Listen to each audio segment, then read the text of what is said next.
All right.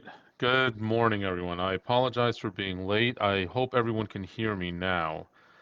We had a few technical difficulties, and now we are live, I hope. Can I get a thumbs up if you can actually hear me? Just leave a comment, something. Let me know that we're actually live and that we are being heard.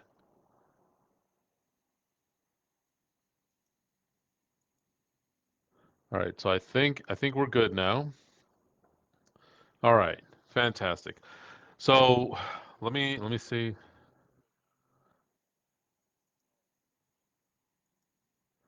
All right, so let me go ahead and let me see if it'll let me do this. All right, so my name is Julio Brionis, and I am the CEO of Brionis Consulting Group, and we're a company that helps home care agencies grow through operations, strategy, and marketing and business development support. So today we are here. All right, Esther, thank you so much. Through the wonderful invitation of Esther, and she's been kind enough to let us come here and walk through with you guys a little bit of so that you guys can get a little bit of help when it comes to improving your business development. So one of the big things that with the clients that I work with that I have found is that when people go out to do their business development activity.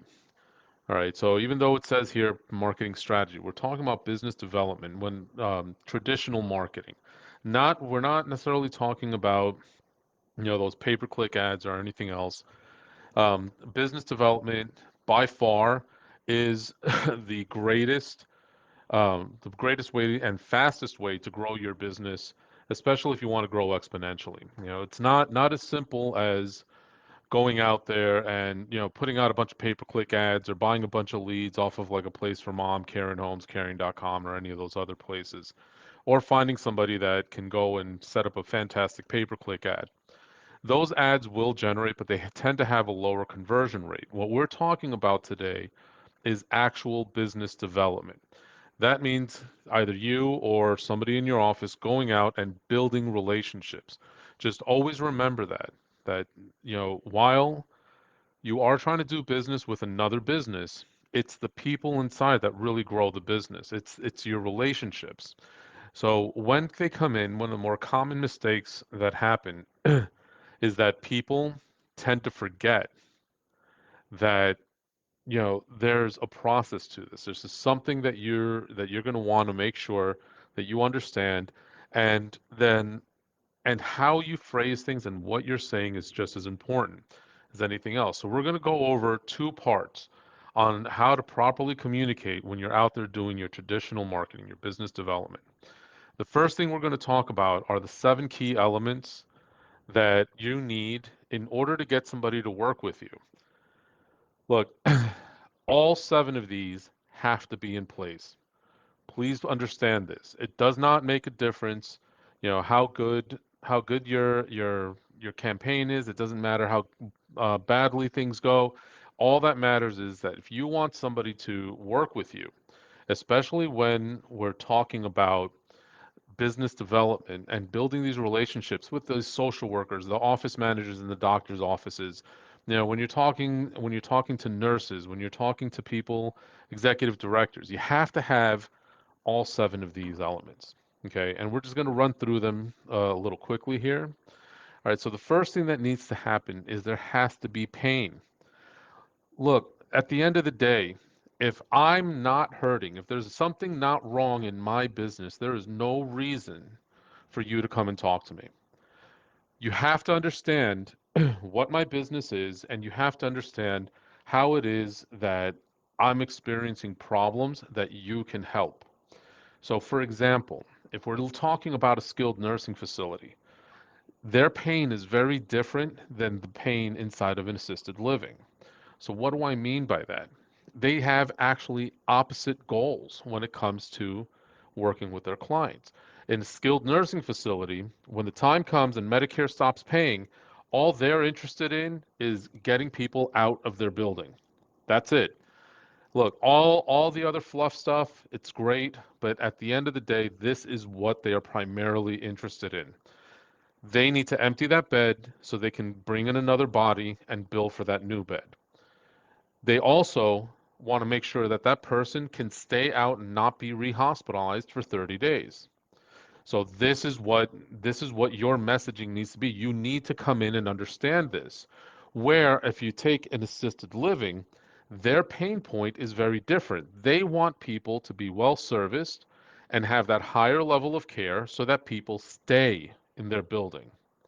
All right, so we're talking about two facilities that are probably the number one and number two, depending on your market, is which one is one and which one is two. But these are your top referral partners in most areas. Your skilled nursing, short-term rehabs, and your assisted livings. But they have opposite pain points. One needs people out, the other one needs people to stay. So this is where, as a home care agency or as a hospice or whatever it is that your business is, this is where you will understand where you have to come in and understand this first, that their pain point. Now, those of you that are not in home care, those of you that are in something else, it doesn't matter to me if you're selling, oranges on the street corner. If you can't figure out that what that person's pain point is, there's really not a lot of conversation that left to have. So now that we understand what their pain point is, okay, we now need to know that they have to have a cost to their inaction. The cost is not the dollar amount. Look, I'm going to tell you industry secret here, and most people will disagree with me on this. I don't care if everyone in your area is charging $35 an hour and you want to charge 70. It's irrelevant. Okay. All that matters is how well can you communicate these 7 points. Okay. So point number two is that there has to be a cost. The cost is what happens if they don't act. If that social worker cannot successfully get people out of that building and get them to stay out for the next 30 days without a rehospitalization, what's going to happen? Well, the short version of that is that they're probably going to lose their job. The facility is going to develop a bad reputation, and Medicare will stop paying. All right, it's the same thing happens in the other end. If you're at that independent living facility or if you're at that assisted living facility and no one can, and they can't figure out how to get people to stay in the building and they have a lot of residential turnaround, well, this is what's going to end up happening. Somebody's going to lose their job. The building might just fold. So, next, now that we understand that there is a problem, there is a pain point, and we understand clearly what the cost is going to be of them not doing anything, there has to be a desire to fix the problem. All right. That's very simple. If I have a problem and I understand that I'm just screwed if I don't fix it, but I have zero interest in fixing the problem, then we're going to have a hard time communicating. It doesn't matter if you're the person I want to work with or if someone else. There has to just be a genuine desire to fix the problem. This one's actually one of the easier ones to convey because at the end of the day, this is what it comes down to. If I'm a social worker or if I'm a nurse and I'm working in one of these facilities or I'm a sales manager or the PA or the office manager, whatever it is, I have an interest in keeping my job. All right. I like to stay employed. I like to pay my bills. I like to feed my wife and kids.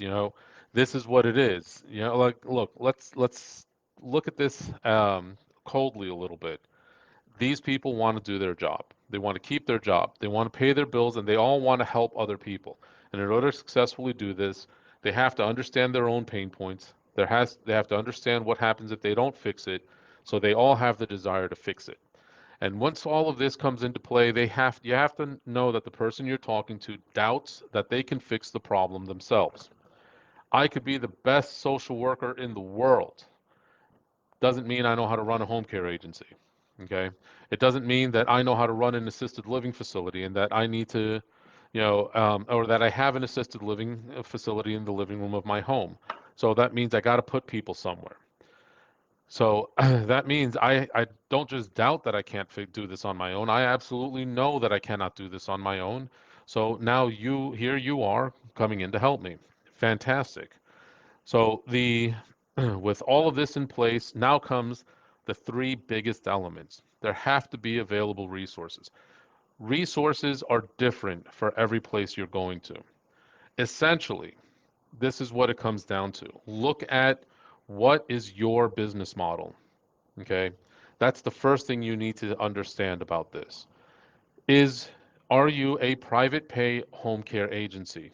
Meaning you don't take Medicaid, you do not take VA, you do not take anything other than cash and um, long-term care policies, which is just as good as cash.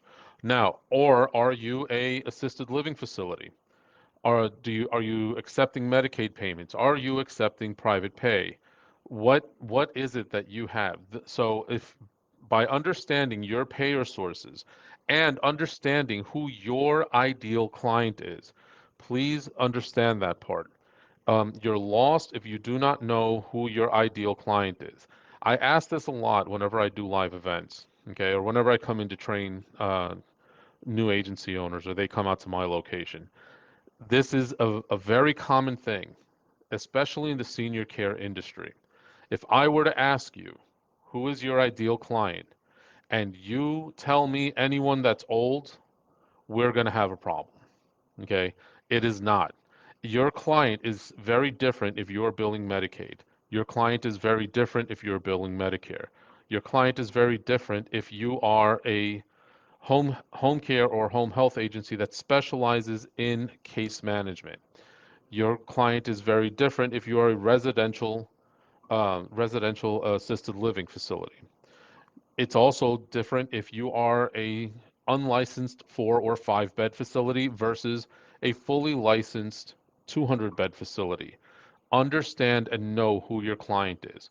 What is their age group? What type of payer source are they? Do they have family? Are you looking for people that are alone? What is the problem you're trying to solve and understand what their needs are, and that's how you're going to know who your ideal client is.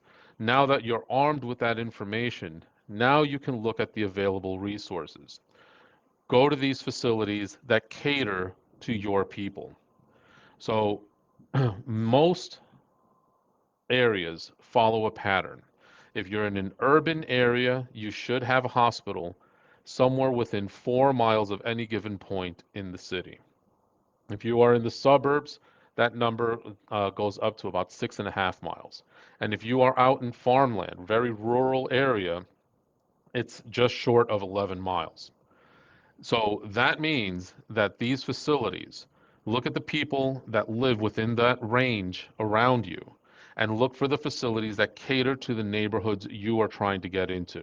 If you are a Medicaid agency, you want to look for facilities that don't rely on the hospitals that are close to, lower income areas. When you are looking for private pay, you want to make sure that you're looking for facilities and potential referral partners that go to hospitals or that rely on hospitals that are in the areas with higher income brackets. Understand this. Who are you trying to help? And then look for the resources that this person that you're talking to, what resources they have available. I'll give you an example. If I am looking for private pay home care agency clients or private pay clients looking to go to an assisted living, I may target a skilled nursing facility that is in an upscale neighborhood. Who would my client be? Well, for the most part, it would be people that are making, on average, 40% above the median income in the area that I'm looking for. So in the county. So let's say we are just again for argument's sake, we are in the Dallas area. All right, so if in Dallas your median income is about 80,000 a year and I'm looking for private pay, that means I want to find households that are in the 110 or up, that the median household income. So I'm going to go look out by Plano, all right, or north of Dallas, because those areas will have more of those clients. So I'm going to particularly visit, um, skilled nursing facilities. I'm going to visit doctors' offices, wealth managers, a number of other places that will cater to that private pay community, and I will come and explain to them again that I understand their problem, their pain. I understand what will happen if they can't satisfy or correct their problems. These people, most of them have a desire to do this because, especially if they're in the private pay space, I know they can't do it themselves, and they have the available resources. They have the people in the right age demographics with enough resources to pay for what I am offering, right? And now, even though it's the number two thing, I'm going to say this is the number one mistake people make when they are approaching facilities or referral partners. The hands down, they are talking to the wrong people. Save yourself some headaches. Make sure that when you're going to go on a sales call, when you're doing when you're doing your preparation, that you are properly prospecting. Okay? That means you know where the building is. You know who works in the building. You have to understand what community this building caters to, and make sure you know who the decision makers are. However it is, you got to find out. Free tip, just call up the facility and say, hey, XYZ skilled nursing, or hey, I'm looking for so and so CPA. Great. I'd like to come by and talk about a potential client that I have, and I want to know, do you work with this type of client? Yes. Oh, fantastic. Who is it that I would speak to directly that would uh, best that would be the best person to develop a referral relationship with? All right. Is it the senior social worker? Is it the administrator? Who has decision-making power? I'll tell you an example of something I personally went through years ago when I was still doing business development when I lived in northern New Jersey. I went and I worked this facility for about 2 months. And when I worked with this facility, had a lot of conversations with this one social worker. Got along great. Spent a long time, a lot of effort, you know, um, was out there, brought marketing materials. We bought lunch for them, everything. And at the end of the day, when the time came to have the conversation about referrals and say, hey, listen, I'm looking to get referrals. What's going on here? It turned out she was not the person who was allowed to make the referrals. All referrals went over her boss, who was the senior social worker and administrator of the building. So I wasted all that time and effort going to this place. And this is a common mistake that over the years I've opened up well over 100 agencies since 2015 for clients. And I'll tell you, it's the number one mistake that people make. You go in, you go through all this effort, and you're talking to the wrong person. All right. And finally, the seventh element that's needed is trust. Look, everyone's heard it. Know, like, and trust. Know, like, and trust. It's very simple to achieve the first two. So when you come in, they know you exist.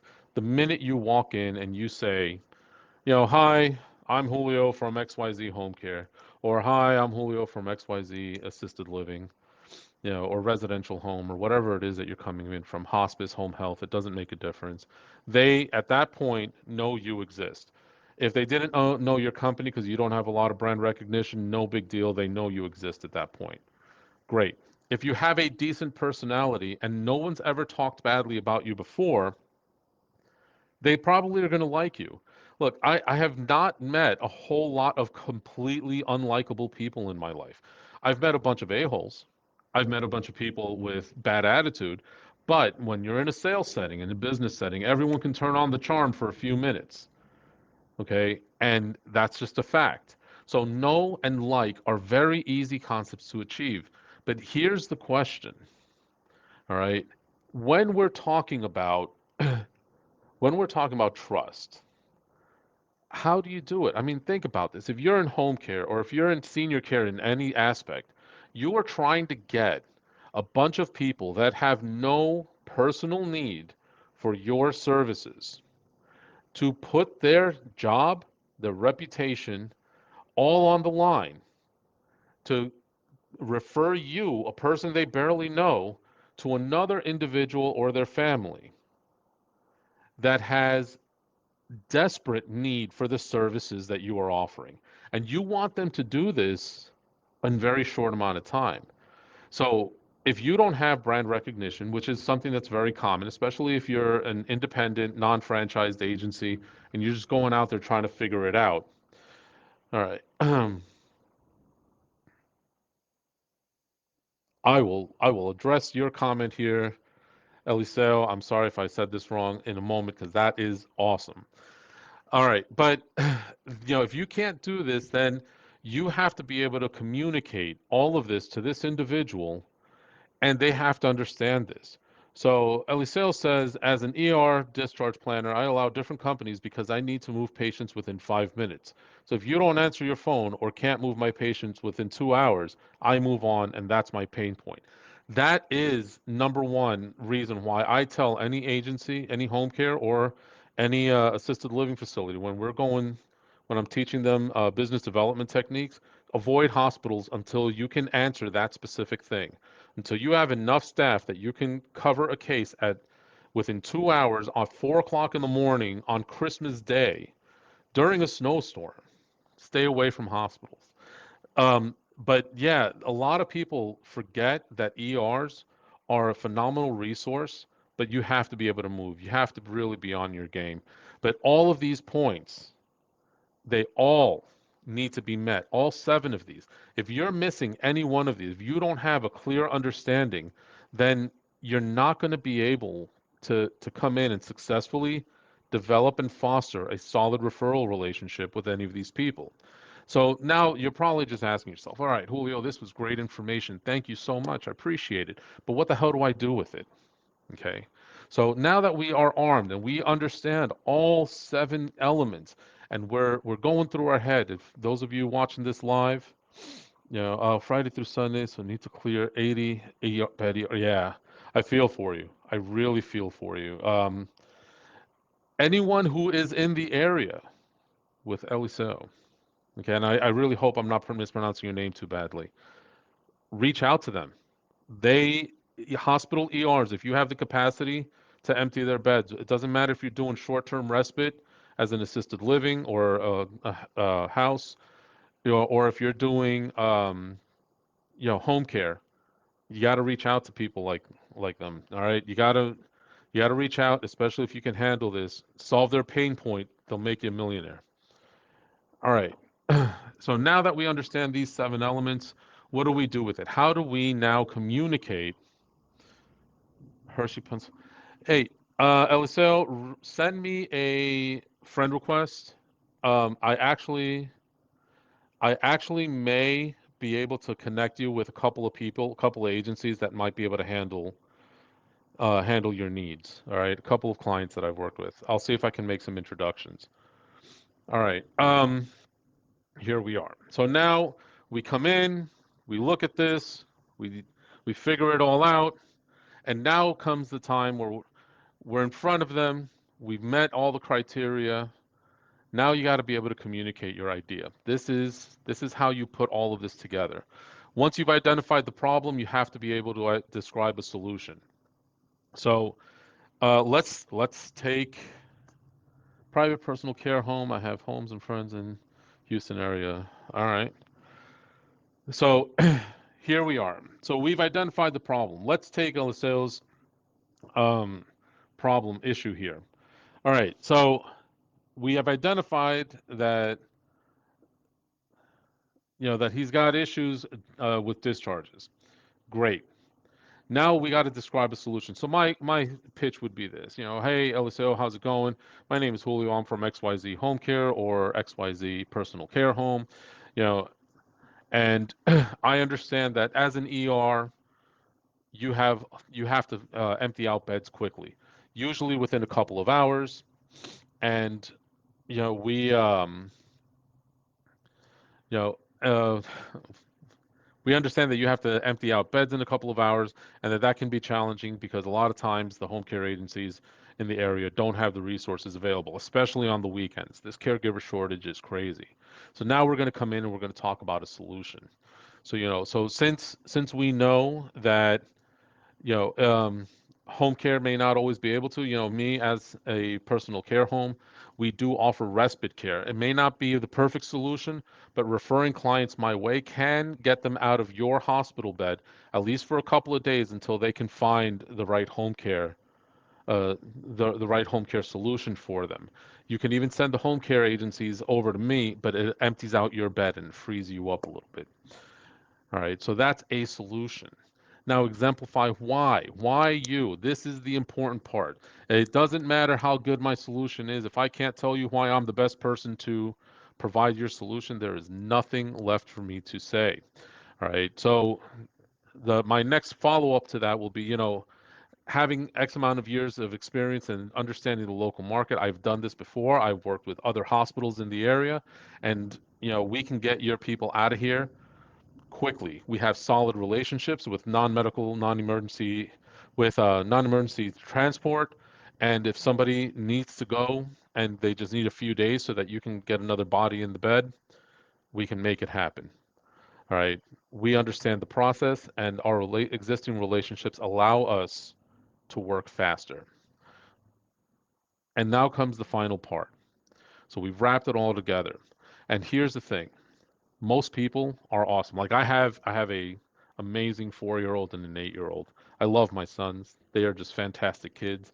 I also have a 25-year-old that's amazing as well. But one thing having kids has taught me is that most people in this world think like a 4-year-old. They will listen to you, they will applaud you, they will think everything you're saying is fantastic, but if you do not give them clear and direct instructions on what your expectation is to happen next, they will say, "Wow, that was really great. Thank you so much for all the information." And then they will walk away and you will never hear from them again. Be sure that after you pitch someone, whether it's just your elevator pitch or if it is a full on presentation to try to build some sort of a relationship, partnership, something to get referrals out of a building, please be sure to tell them what the next steps are. It could be simple as, hey, listen, whenever you have a referral, just give me a call and we will take care of the rest.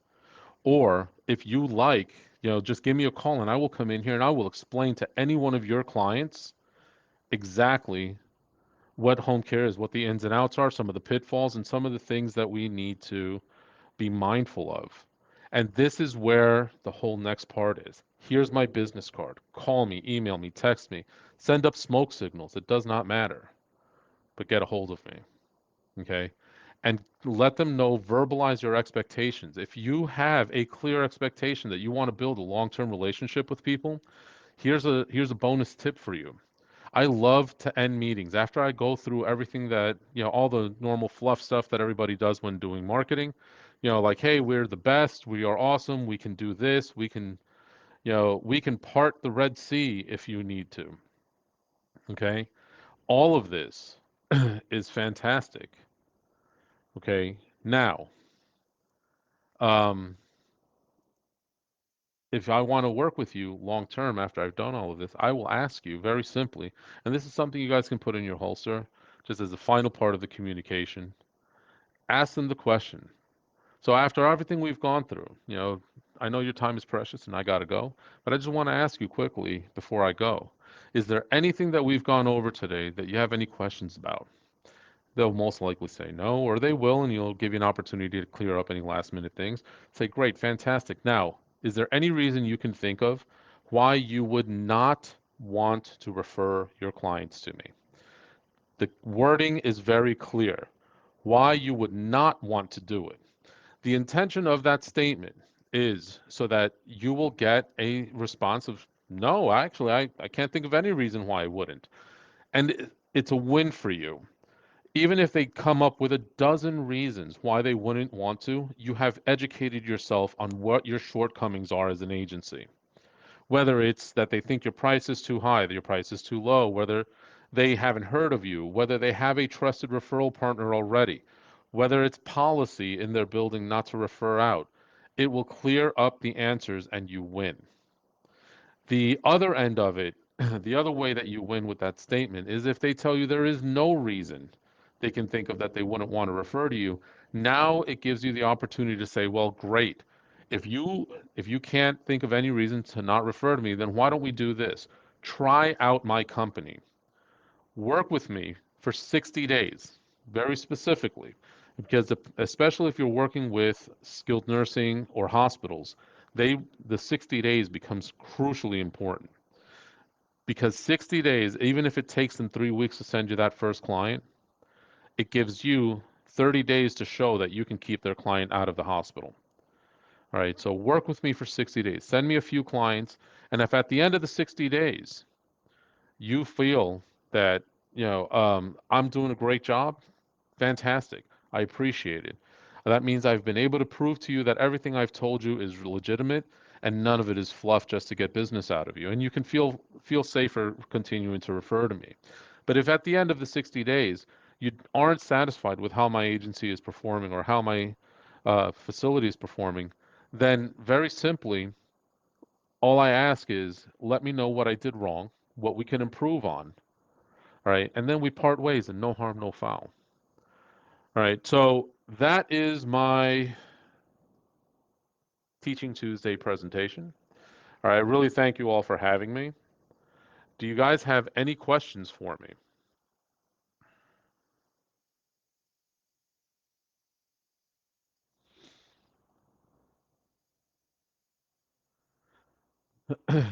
Make sure I have the way for pay for care privately. Oh, see that you are a fantastic referral partner. All right, so Sale says that he makes sure that find out if they have a long-term care or short-term care insurance, or at least make sure they have a way to pay for care privately. So they do a lot of the work for you ahead of time. So, any questions directly for me? If not, thank you again.